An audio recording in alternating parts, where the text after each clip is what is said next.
People who know me well know that I have this really audacious goal.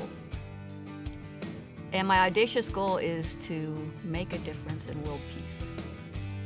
How can I do that at NASA? And I did an analysis because I'm an engineer. I'm like, what are my options? What's my trade study?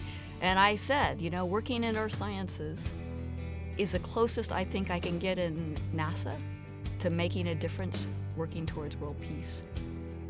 Hi, my name is Nancy Searby, and this is my story. We lived in Bossier City, Louisiana, and Shreveport Elementary School was my school, and it was the first day of school for me, and so I rode the bus and was so excited to go to school. And I learned that, in fact, things were going to be different for our class.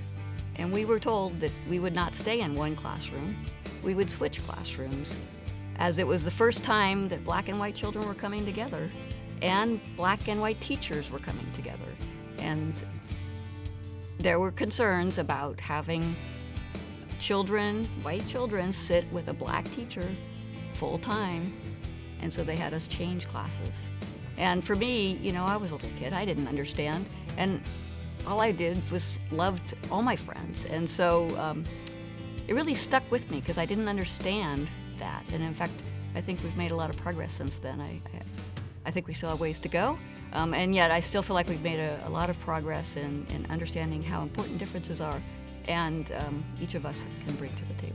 So for me, the lesson I learned from being a child on the first day of desegregation in Louisiana and understanding and not really understanding the impacts of a first grader having to change classes because of that in Louisiana, to now getting to really turn around and work closely side by side with everyone of all colors, all faiths, all disciplines.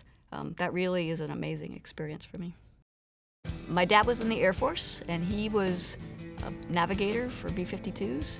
And so we got to go to air shows and see airplanes quite a lot in my youth. But it was really my mom who stayed at home, raised her 4 girls, who I think made the big difference and got me hooked on the space program. I can remember being pulled out of the street to go see the Apollo landings. I can remember, as I got older, the Viking landing. It was so incredible to see the Viking lander and imagine that we had made that, and there it was sitting on Mars. I've had a lot of teachers throughout my life that have influenced me as well.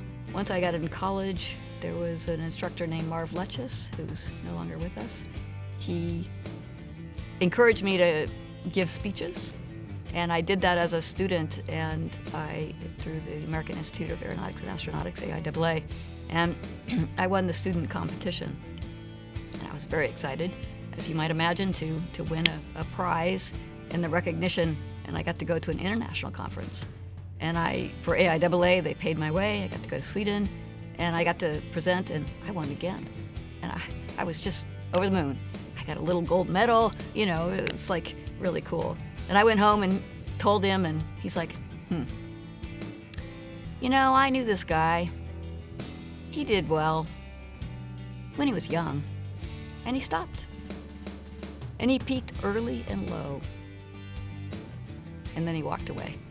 I went, wow. But that stuck with me, you know? That stuck with me to this day, that, you know, Marv told me, you gotta keep striving. Don't be satisfied with what you've got. Keep going, keep trying to make the biggest difference you can make in the world.